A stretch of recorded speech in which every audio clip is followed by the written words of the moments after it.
strom. Môžem sa ťa na niečo spýtať? Samozrejme, malí priateľi. Stromy radi rozprávajú tým, ktorí vedia počúvať.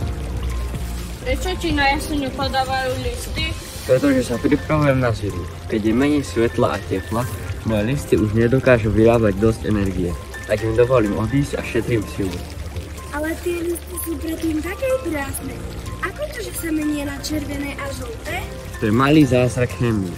Keď sa rozkladá zelený chlorofyl, ukážu sa farbiva, ktoré tam boli stále. Žlté a červené.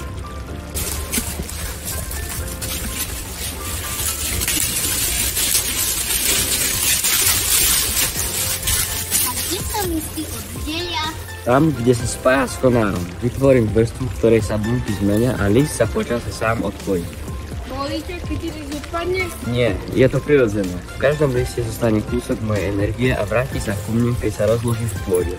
Čo robíš, keď nemáš listy? Oddychujem, spím.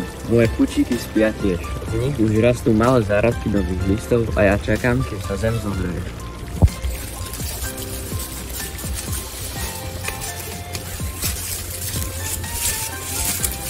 Ako vieš, že prišla jar?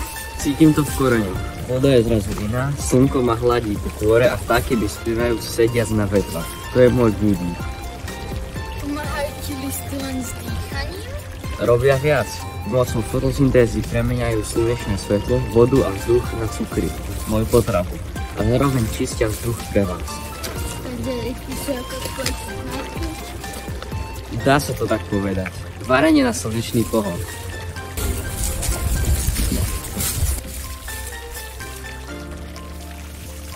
Čo by si odkázal nám ľuďom na jeseň? Naučte sa púšťať to, čo už nepotrebujete. Ako ja púšťam svoje listy. Len tak bude miesto pre nové veci. Tak si oddychni.